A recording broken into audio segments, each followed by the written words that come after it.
Can everybody hear okay? I'm hoping, yes? I think we all have to press our things individually. Hi, everybody. I'm not sure if this is all we're going to get or not, but in the interest of keeping us somewhat on time, we have just under an hour now. I thought we'd go ahead and get started.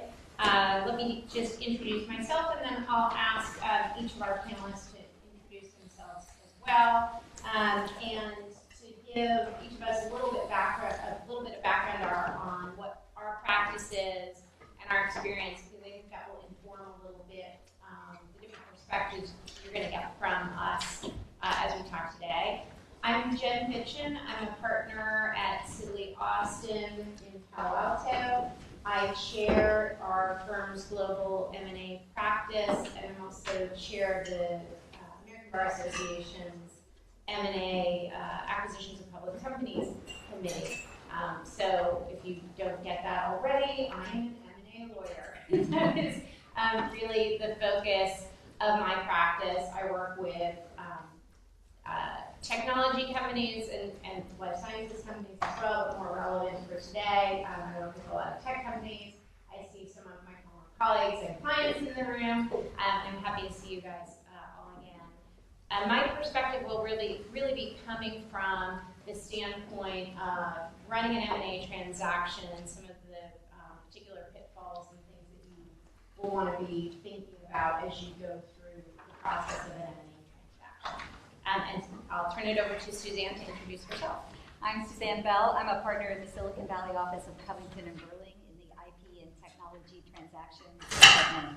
And I've been practicing as an IP technology transactions lawyer in Silicon Valley for more than 2 decades, but I've been at Covington for about 2 months. So I'm relatively new there. I've worked on the IP and technology and commercial aspects of M&A transactions in the internet and mobile space since there was an internet. And the range from sort of multi-hundreds of million, billion-dollar transactions through the whole spectrum down to acqui-hires. And I'm happy to be here too. It's also like home week for me as well with colleagues, former colleagues and clients. Someone want to turn over to you? Sure, great. Thank you, Jen, for moderating this. My name is Salman Alam. I am Senior Director, Assistant General Counsel at Western Digital, leading provider of storage products, including the SanDisk and WD brands, where I lead the product legal group and lead kind of our legal analysis for advising on various business unit activity, which has included a string of M&A activity in the internet and mobile space. And so on this panel, looking forward to bringing the in-house perspective, particularly focusing on the approach and the vision we would look for from outside counsel, as well as those of us in-house with respect to integration. The idea with respect to M&A activity, and as having been a former M&A lawyer, the concept of the M&A activity now with the innumerable studies actually, about how many of these don't actually end up providing the value that they've been pitched to investors for. I won't say it's been 50% or more, and not those aren't necessarily because of the legal issues, but there's a lot of value that we as lawyers can provide in the process and then after the process. So looking forward to working on that. Thank you. So I'm David Macarishan. I'm a partner in the M&A group of O'Melveny. I've been mostly a Silicon Valley lawyer for my whole career, so 25 years of doing this, but it's not that I'm counting. I also have a corporate practice. About half my time is on the corporate practice. So I buy side deals, sell side deals. So the perspective that I bring to this is sometimes working with the companies in a sales process or getting ready for them to sell, as well as on the buy side. In addition, I opened O'Melveny's Singapore office, and I ran our Southeast Asia practice for about 5 years. So I also get involved in a lot of the international deals that we see. So thank you very much for having me. Yeah, no, terrific. Well, so since we almost certainly, as we tend to do with these panels, run out of time before we tell you the key takeaways that you should take away from this session, I thought we'd maybe start with them. And if we have time, we can maybe go back and hit some other highlights. But starting from David's end of the table and moving back this way, maybe we'll go through those from everybody's perspective. For my 2 cents, it's really the importance of process in M&A all the way through, not just from the process of how boards think about running a process to sell the company, but all the stages along the way, diligence and the importance of doing things in a certain order and getting it right. And then the other I would say is, Silicon Valley for many, many years felt like DC was just really very far away, and they didn't have much interest in us out here, and therefore we didn't need to be too concerned with regulations or various acronyms of governmental agencies. And now we find that CFIUS is preventing cross-border deals from getting done, and antitrust is becoming a major issue, and anything that we just don't like is a national security concern, and governments are getting involved. And so I think the days of Silicon Valley not being impacted by what's happening in DC and what's happening in the regulatory world are long since over. If Mark Zuckerberg on TV testifying in Congress wasn't clue enough, I think it's important for all of us to realize that. But David, what are your thoughts? Yeah, no, I think those are great points. But taking a step back, the longer I do this and the more deals I've done, I think the more time I spend on the front end with my client, understanding the commercial objectives of the deal, and trying to get, to the extent that I can, and it's a technology deal, as far down into the weeds as understanding how the technologies are supposed to fit together and how the strategy works. And then after that, understanding my client's posture on the deal. And if it's a sell-side deal, is it a process we're running? Is it a formal process? Is it an informal process? Where are each of the board members with respect to selling the company? What are management's concerns with respect to the deal? What are they trying to get out of it? Do we have founders that we have to deal with in one way or another? On the buy side, similarly, how bad do we want it? How much are we willing to go up? What are the terms that are of concern to us? So I just find, and it's a simple thing, and I know, knowing many of you in the room and having interacted with you, I know I'm not telling you things that you don't know, but the more time that you spend on the front end understanding those issues, I think the better aligned you are with your client as you go through the process that Jen described. Yeah, so and just a couple of things on my end. One, as inside counsel or in-house counsel, essentially you have to be able to envision how the business model that you're purchasing, the business that you're purchasing, the products that you're purchasing are going to fit in with the product portfolio that's existing. At the end of the day, what you've been asked to do is, in many cases, acquire this particular business, acquire either asset deal or a stock deal, but the idea is that it has to fit in to add accretive value. If we can't envision that, kind of the point that was being made earlier by David, we can't envision that at the beginning as in-house counsel or people, even the outside counsel advising in-house counsel, it's not going to work out very well because the vast majority of value in these M&A activities is actually lost in post-merger integration in a lot of cases, right? So that's very, very important, which dovetails to the second point about the decision-making process on how the commercial terms of the existing business are going to, in some meaningful way, be reconciled. So in the internet space, you've got terms of service that need to be reconciled.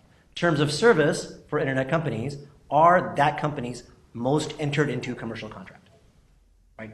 It is actually the most important piece of how you make money for an internet company, whether you're in mobile or you're in a web-based company or a desktop even.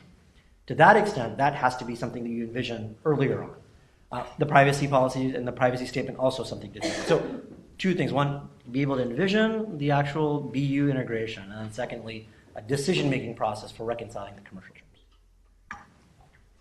terms.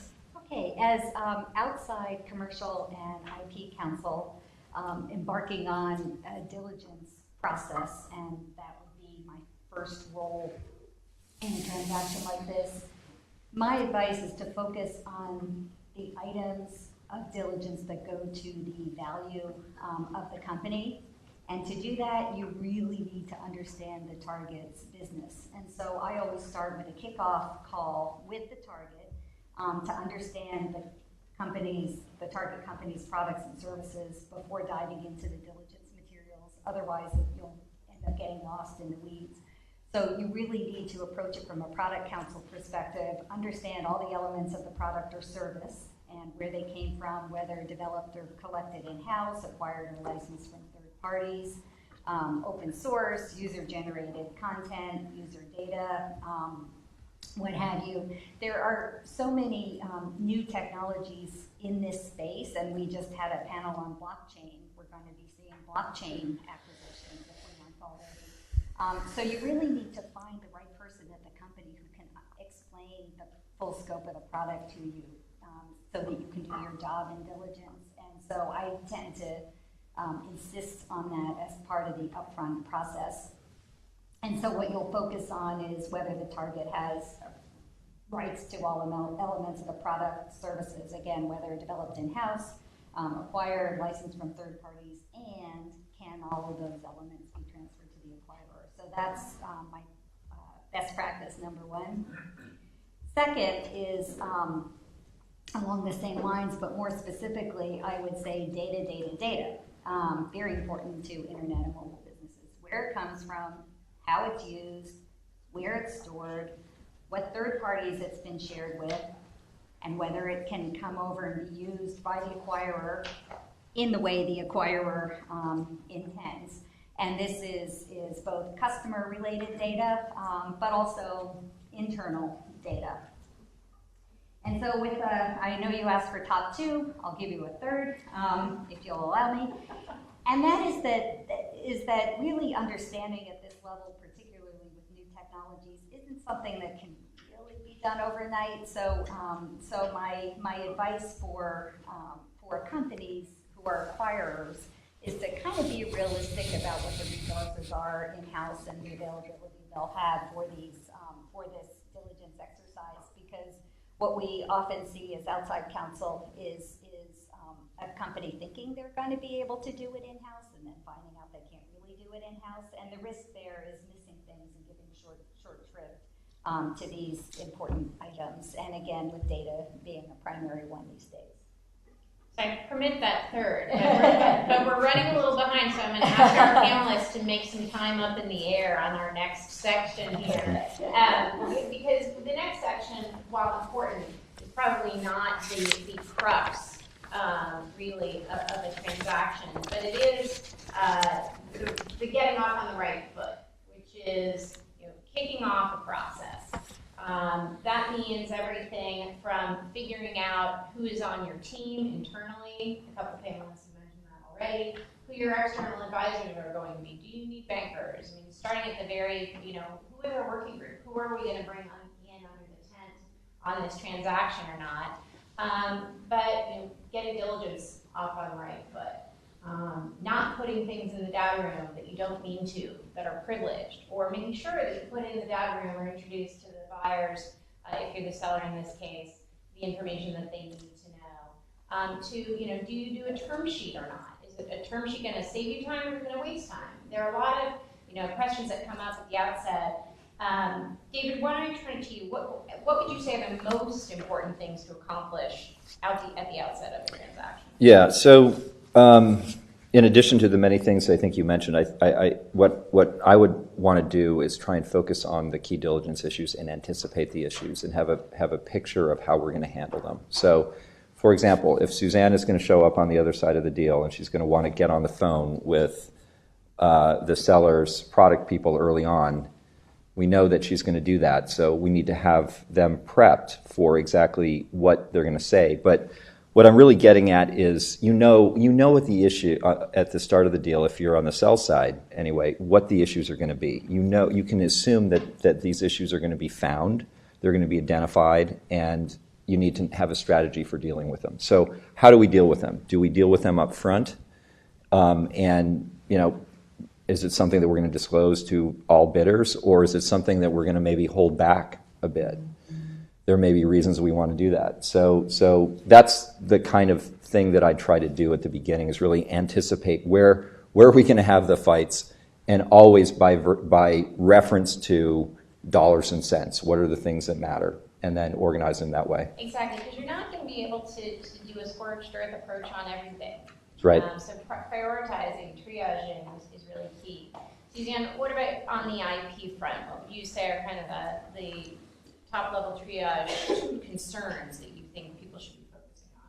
So I could sort of run through a checklist, but I don't think that'll be all that useful when we don't have time for it. So instead, what I'm going to do is give you a couple of areas that can be really problematic. I should probably put a plug in, maybe not for Solomon, but for the rest of us. Should you have further questions, please feel free to call us and give your business cards. So the short version, I guess, for now. Or call someone too.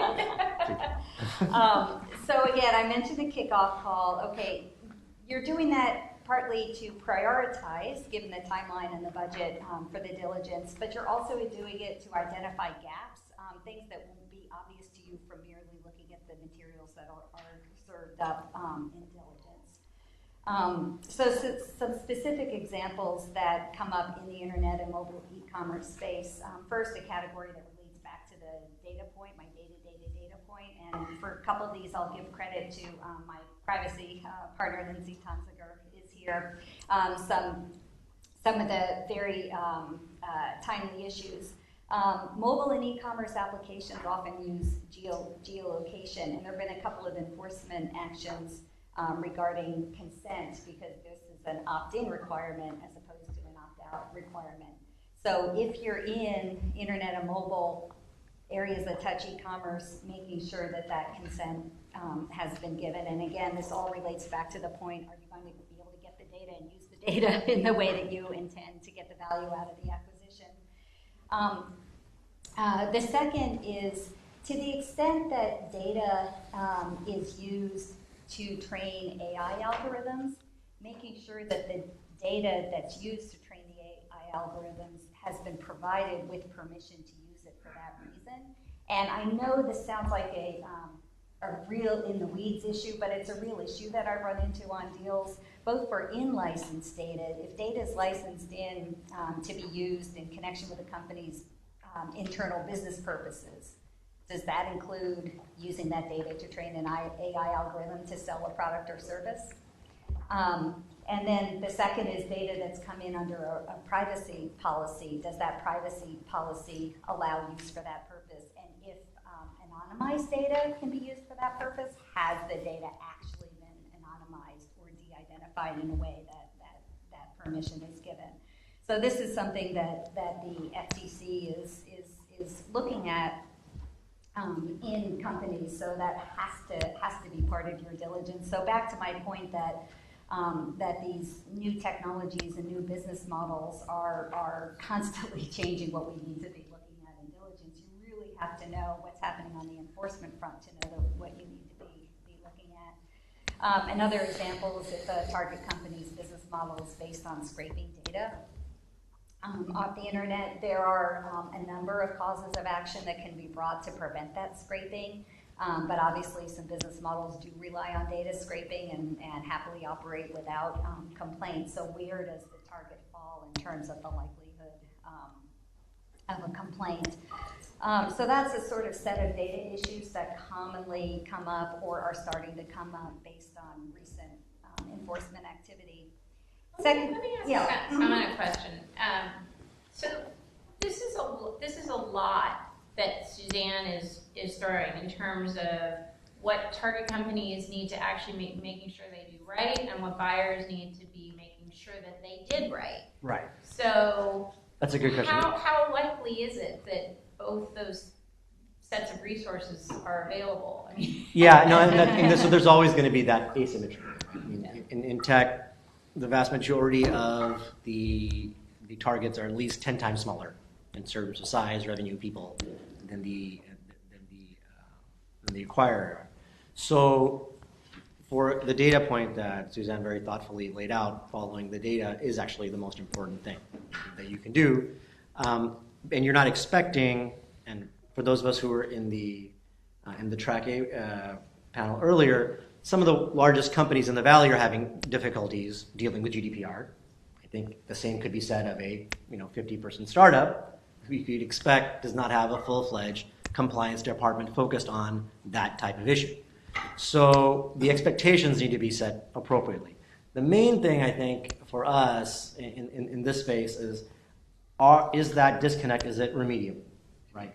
And so you can do your best to bring in privacy mechanisms, consent mechanisms to get the target's customers back on in some meaningful way. There are opportunities to do that. What is not remediable are some of the other points that Suzanne mentioned earlier about if your target's business model is scraping and scraping from other websites under various different parts of the DMCA or California Section 502, there are meaningful statutes against that type of access in some cases. And maybe actually, especially if it's scraping is behind a firewall or a paywall, that is actually circumventing a technical measure. If that is the basis of your business model or the target's business model, that's a problem. And that is not something that you should be comfortable taking on that risk for. Another quick example on this point, and this is actually a real-world example. We were interested in acquiring a target that was relying on an API for a significant part of the value add for the data that it was collecting on its own. And so we did some research on looking at, okay, what is this API? What is the API actually providing to the target? And it was actually very important to have this API, which was a public API. But the conversation was, well, will we be able to use this API later after the acquisition? As it turns out, after further investigation, thanks to very thoughtful outside counsel that we had, they had actually entered into the API terms of service on the ClickWrap online, right? Which are not particularly, I would say, not really made for two-sided engagements where anybody can terminate based on some notice. It was basically a very one-sided terms. So if we had taken that on, we were basically at the mercy of the API provider, which is providing the vast majority of the value to that data. And so if you follow the data, look at all of the various contractors and vendors they have, that I think is which, to your point, not remediable, right? Mm-hmm. We have to start from scratch, negotiate from fresh with that API provider in the internet space. Well, so I'm jumping ahead a little bit, but let's stick with you for just a second. Yeah. One of the things that the rest of us on this panel get to mostly walk away from once a deal is closed is the integration. It's possibly one of the reasons I might never go in-house, because I'm afraid of integration. So talk to us a little bit about how do you think about that during the process? Because you're already talking about sort of categorizing things between remediable, deal with that later, i.e. integration, versus deal killers. Right. How soon do you start thinking about integration and bucketing those things and talk a little bit about that? No, that's a good. So after the closing dinners are done, I think it's a good time to think about a lot of the remediable issues so that, there are lots of other points in terms of the deal that you can obviously wait to in order to kind of push forward the efficacy of the deal-making process, the zen of the deal not to be affected. Ideally, we would like to think about all these things at the beginning, but we have as David mentioned, we have a deal to do first. We're trying to get the deal done. Legal in general is, in my view, rarely the reason deals don't get done. I think that's fair to say. We're generally incentivized to get the deal done, especially outside counsel. Inside counsel is incentivized to spot the issues, to allow for that to occur. So we're actually not really perceived as a gate for the most. In fact, in a lot of the working groups, I'd like to hear your thoughts on this. Probably the most professional, or among the most professional of the groups working on the deals. So that's usually never the problem. The idea is that in that speed and that efficiency, did a fundamental issue get missed, right? And that's kind of the thing we worry about. David, talk to us a little bit about the things that maybe aren't deal killers, because maybe you don't really know about them, you don't find out about them during the deal. but neither are they necessarily remediable. I mean, what is, with the speed of deals happening these days, the possibility something gets missed, is that an explanation for what seems to be a rise in rep and warranty insurance, and what other sort of risk mitigation actions can people take as they look at these deals? Yeah, so yes, on rep and warranty insurance, and I would like to come back to that, but just to pick up on this theme about following the data and the issues that you might have here, I think it's hard. You could end up with a dynamic in a deal where, especially if you're representing the small company, where the buyer says, I'm not going to take any risk on how you might have handled that data. I'm just not going to do it. And then you realize that the acquirer probably itself might not know how to deal with the same risks in its business. And I'm thinking about particularly GDPR. I mean, there's many companies that are struggling to figure out how they should be complying with that right now, but at the same time telling their targets that they won't take risk on whether or not that target is complied. How you deal with that, I think, depends a lot about your leverage in the negotiations. Who else is out there? What's your ability to push back? With respect to rep and warranty insurance, let's talk about other means of remediation. So the scraping issue, I had this exact issue come up. It was scraping not behind the firewall, it was in front of the firewall, but I represented the seller, and I had no idea that the company even did it. I had the app, I did the app, I was a customer, as I usually am with my internet companies, and I had no idea that they were scraping the data. And we kind of went through my process in the beginning. How does this work? What are the issues? What are they going to find? They didn't even tell me. So the remediation in that deal was the buyer made us actually covenant to re-engineer that process in the app. First they wanted it prior to closing, then they wanted it after closings. But that's how we ended up dealing with that. Something that made sense to us because the purchase price was, very favorable, and they were a company we wanted to do business with. And I've done deals that have had kind of earnouts or milestones based on that. Typically you think of the earnouts or milestones as achieving a certain level of revenue or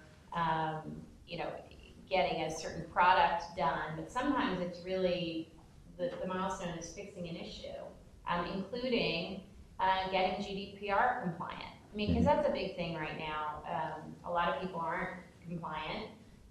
They're trying to get compliant, and they're not even really sure how to be compliant because the rules are so broad, and this is being recorded, so I shouldn't say nonsensical, so I won't say nonsensical. But one wonders how one actually can.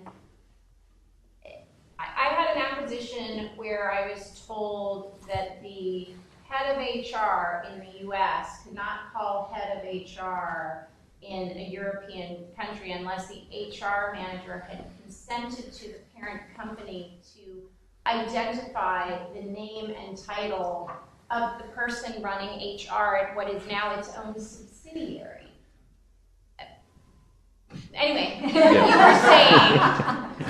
saying. So that's I think that might be another whole panel. Yes. But what I was going to touch on rep and warranty insurance. And, I'd be very interested to hear what your experiences are and others in the room. But I think probably any deal $75 million and above, it's in the discussion about whether there would be a policy.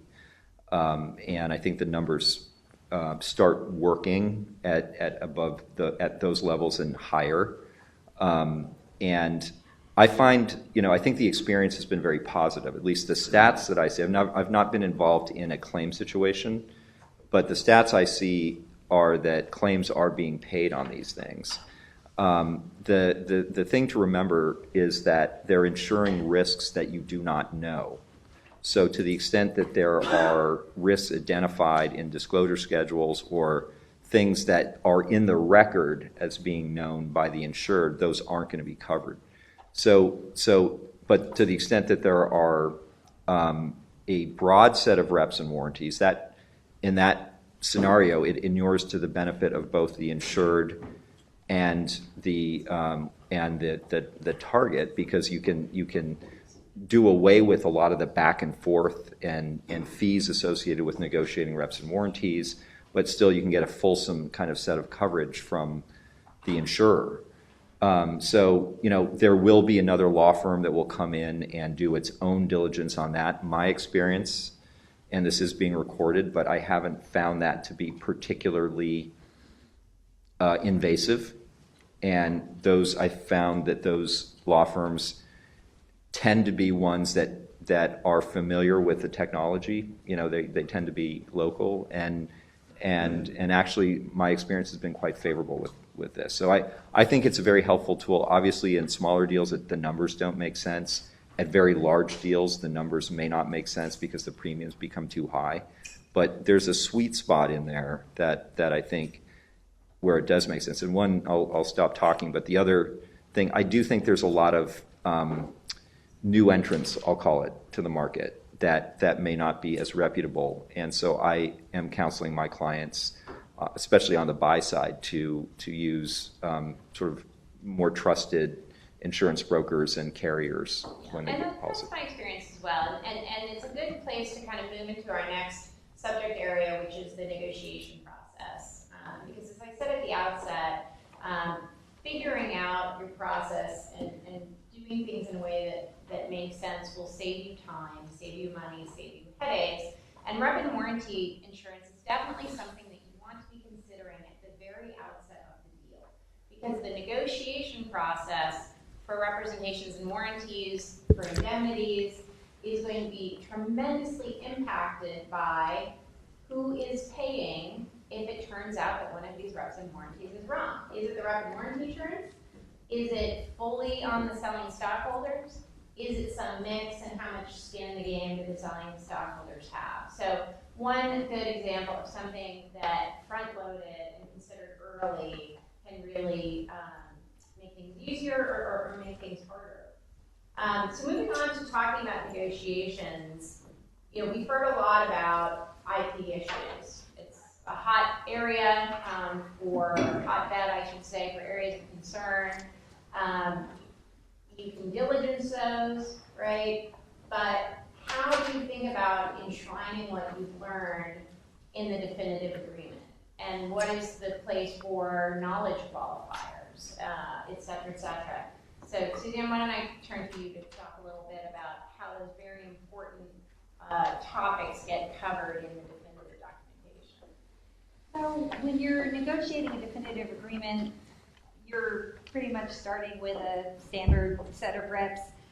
But based on what you've learned about the target's business and their potential issues, their profile, make sure to build reps around the target's business and the issues identified, and make sure to tailor the reps to the target's business. So just one example, again, in the internet and mobile space, is if the service is being hosted, by a third party, what's the disaster recovery plan? You're really going to want to know that. Back to the integration point, if the assumption is the service is going to be up and running, let's make sure that we've got reps around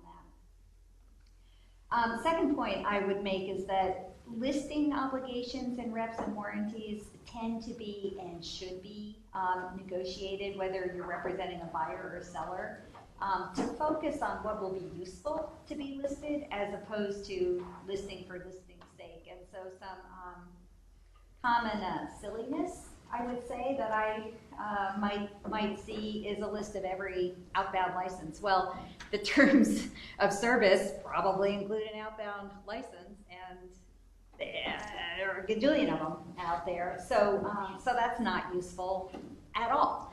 So if you're doing it, your job up front, then make sure that you're tailoring those listing obligations. And if you're the one who's negotiating on behalf of the buyer, make sure you understand too, so that you can kind of cut to the chase and not spend time negotiating that silliness. Your point about knowledge qualifiers, what I would say is that reps are a risk allocation mechanism. So whether Whether the seller knows of a problem or not is not, does not answer the question of whether there should or should not be a knowledge qualifier. So I think obviously where your question comes from is a patent infringement rep, should that be knowledge qualified or not? And I think the typical, highly typical position, although not universal, is that it's not knowledge qualified, it's a clean rep. And the reason for that is the risk is shared to the extent of caps and time periods on liability. So if there's X% holdback, the seller may be making a non-knowledge qualified rep. They're bearing the risk if a claim comes in, but only up to the dollar amount within the time period, which is, to use a word that many people think is irrelevant in the context of negotiating an M&A deal, but it's fair. It's a fair allocation of the risk. So that's what I would think about rather than just haggling over knowledge not. Look at it in the broader context. And then the last thing I would say regarding negotiating the deal and the reps and warranties is to watch for a target's attempt to effectively alter the reps through the disclosure schedules. And something that you agree in negotiations is not going to make it into the reps and warranties or an exception to it, somehow is then showing up in the disclosure schedule as though we didn't just talk about that. Yeah. Or a broad rep that's, or broad rep about something. We may from time to time have bring other people's patents. Exactly. Yeah. All right. Well, what happens, David, if those reps and warranties turn out to be wrong? Yeah. So Suzanne gets her non-knowledge qualified, I'll be the seller for a minute, really oppressively, overly broad reps and warranties. And of course one of them turns out to be wrong because how do I know? They're so broad. Right. So now there's a claim. Yeah. I think if any, I'm sure all of us have been through these things, but once you go through the process of having to have an indemnity claim and to go through, have another lawyer, one that you probably don't know, go through the words that you wrote and try and figure out where the liability, that is just not someplace that any of us want to be, unless you're the litigator, I guess. No, I mean, I think, first of all, if we can avoid the back and forth that Suzanne was talking about and the nonsense about putting the stuff in the disclosure schedule and all of that, and simply turn it over to a rep and warranty insurance provider, I think that is a kind of a better position. But if not, from the standpoint of where you go, I think it's important in the context of the indemnity sections to have a very fulsome dispute resolution mechanism that keeps it away from an arbitrator or a judge in the first instance. So parties have a defined and legislated mechanism. I find the outside shareholder representatives to be helpful in terms of facilitating and resolving those kind of claims and to be incentivized to save money. I mean, the reality is in almost any deal where you don't have rep and warranty insurance and you do have a traditional indemnity, there's going to be an expense fund, and that kind of sets up the ability to have a fight, I think. But I think that if you have an outside party that is managing the claims, I think the process can be a little bit less emotional and a little bit more reasonable. And let me put a plug in too for I think there's a common misconception that buyers, and I'm not going to get into a whole big thing about non-reliance or sandbagging or management partner or any of that stuff, but there is a fear among sellers that somehow the buyer knows of a problem before the transaction is signed and is lying in wait to make a claim. I highly recommend against, as a buyer, knowing that there's a problem, pretending you don't, and then going and make a claim. If you know that there's an issue, if you know that one of the reps and warranties is wrong, I think what you really want to do is have a special indemnity and address at the outset, how are we going to deal with this? We have a problem, let's name it, let's talk about who's going to cover it, and what the caps and time limits and so on and so forth are going to be. Because even if you've got all the perfect language that you would want as a buyer in an agreement, you're still setting yourself up for a pretty nasty fight that you could have maybe dealt with in a somewhat better way if you'd addressed it up front. So maybe you can speak to that Yeah, a bit, and also to talk about, I mean, as a buyer, how do you feel about rep and warranty insurance and the management team or stockholders not having any skin in the game? If they get somebody else to cover it, doesn't that reduce the likelihood they even tell you about it in the first place? Yeah, I mean, that's an interesting point because what I think what you're very clearly pointing to is the idea that after the deal gets closed, which most likely it would, you're still going to have to work with this group of people. In most cases, if you acquire X and you don't have X, you're going to have the people that are running X to generally also run X. You're going to be on conference calls with them. You're going to be in meetings with them. Having this other issue, an indemnity claim running through that would not help matters, right? And since a significant part of the value that you hope to be accretive will likely be diminished by them either looking to go somewhere else or not fulfilling the terms of their business, but in the worst possible situation, not running the business like they were running it so that you are not getting the full value out of it, that undermines the whole premise of the transaction, right? And so that's the one thing I would kind of caution. Yeah. Well, so let's talk for a minute now actually about getting the transaction closed. Yep. And that's obviously the goal. Right? When you sign up for a transaction, you hope to close it. You hope that it does not get held up by CFIUS, by antitrust, etc. Suzanne, what would you say is the biggest risk to getting a transaction actually closed? So the question would be issues that are that may be impossible to solve or to accept, and so some remediation may be required pre-closing.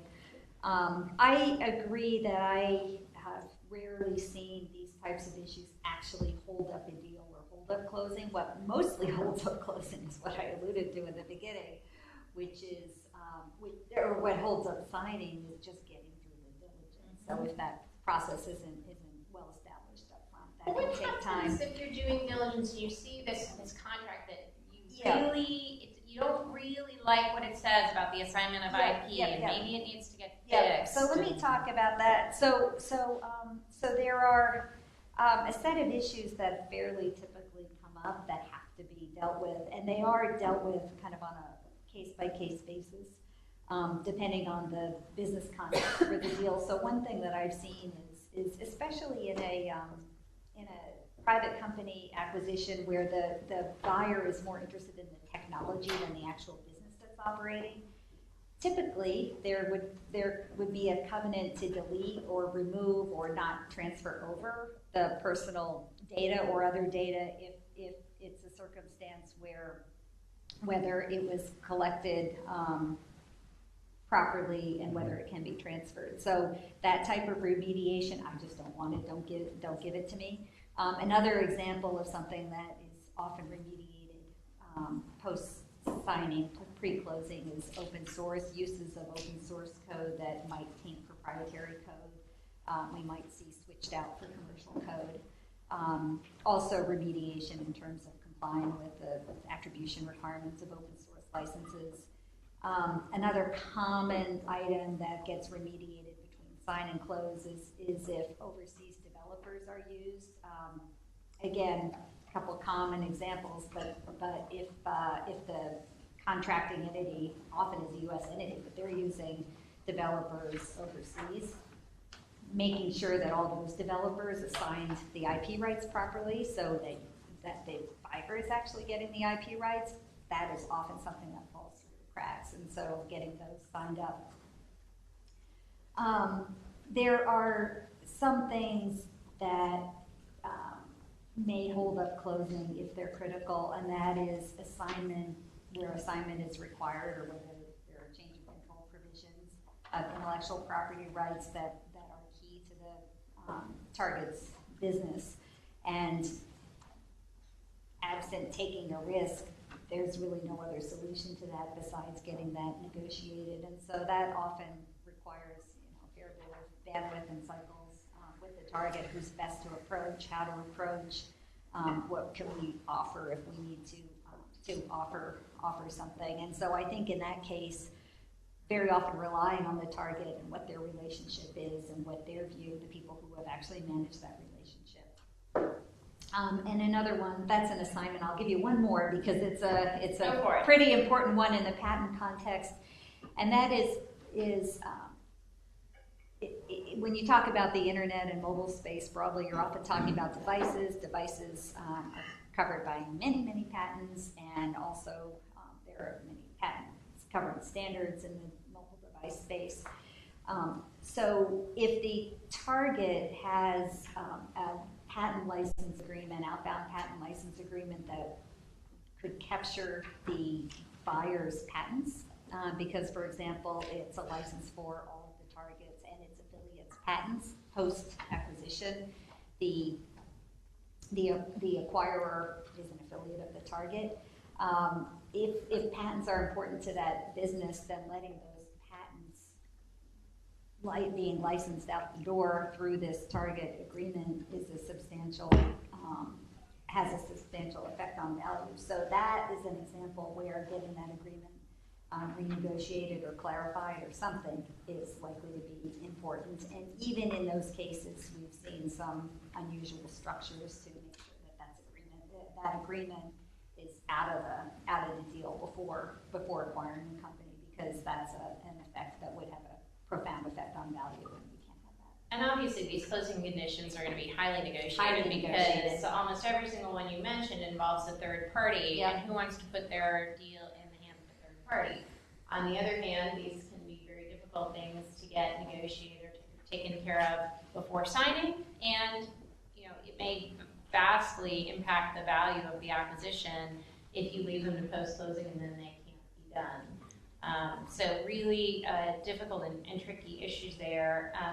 From your perspective, what are some of the showstoppers that you would be concerned about? Yeah, and just to kind of add on to what Suzanne said, and kind of what I had said earlier, it's really the business model questions that I think are the true showstoppers. There's a fundamental problem with respect to how you run your business that is not legally sustainable.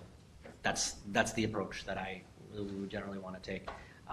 When it comes to compliance issues, open source, you very clearly mentioned, can be remediated to a large extent.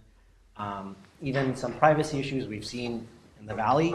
Companies acquire other companies that have had 8-9-figure consent orders because they felt that the risk itself was already essentially quantified, and that the accretive value was going to be more than what they were getting. So to that extent, the known unknowns were already there. So I do feel that it really comes down to the business model. Even the FTC advertising issues that you have, to the extent that they can be changed or remediated, those are the types of things that generally can be dealt with. What can't be dealt with is a fundamental shift in your business model. And David, there's obviously, this is kind of what both of these topics, right, come down to the very heart of what is most important to the buyers and sellers, and put them most at conflict in terms of, what each one of them wants to see. So share a little bit about the perspective of the buyer or the seller through this process, and how they ever get to see eye to eye. Yeah, I recommend everybody just scream at each other until one side.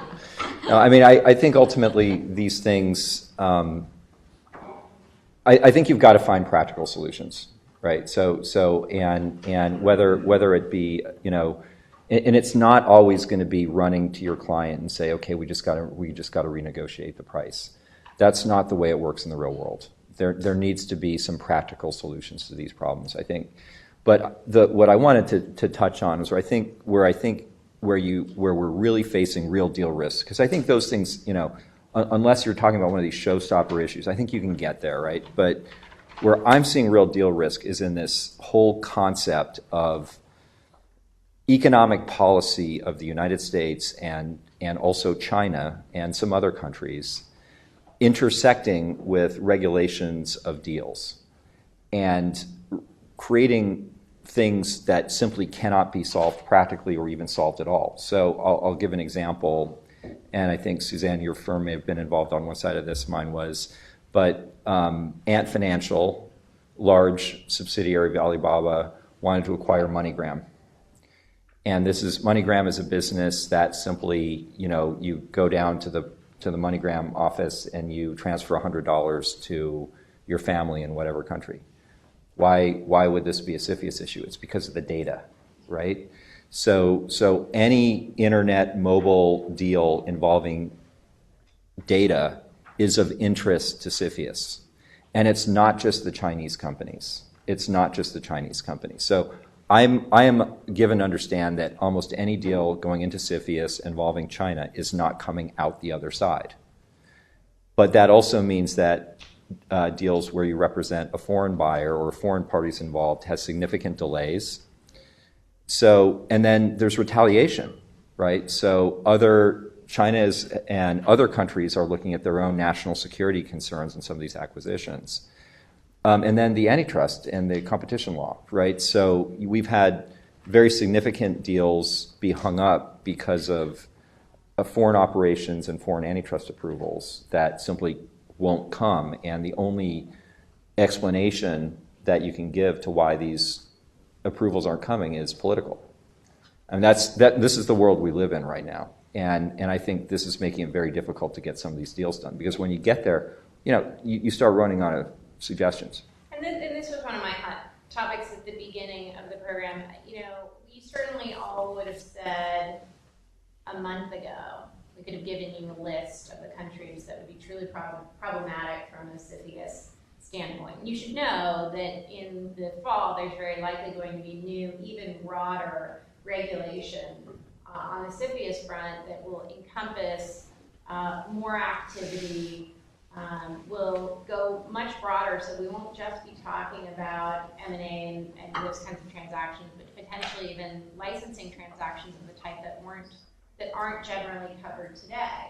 But we could have at least probably given you a list of countries. But when we are now talking about having national security concerns vis-a-vis Canada, I don't know what to tell you, because the whole CFIUS process is highly politicized and is becoming a mechanism for making public policy statements in the form of getting involved in deals that people didn't think that they would get involved in, and using CFIUS as a leverage mechanism for getting companies to re-domicile and reincorporate themselves in the U.S. if they had been mostly U.S. operations, but technically incorporated in other countries. So it is, I think, a very vexing time for any transaction that either actually is cross-border or has some cross-border elements. I mean, be aware that if you are a U.S. company, that you have a Chinese investor of, these days even less than 20%, because of your foreign ownership, you could have a CFIUS problem.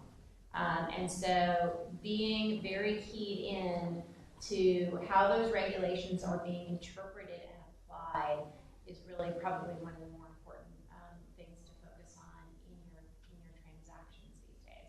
As promised, we are almost out of time, but I'm going to give each of our panelists 1 minute for their one key takeaway. Suzanne. I would say, remember that diligence is not an academic exercise. It's, if you are conducting diligence, be prepared to explain why what you think are issues in a practical sense in the context of the deal, and have ideas for how to eliminate or mitigate the risks, or what other information is needed to assess the risk. It's not an academic exercise. And I'd just say that after the acquisition occurs, the deal is signed, you have a business to run.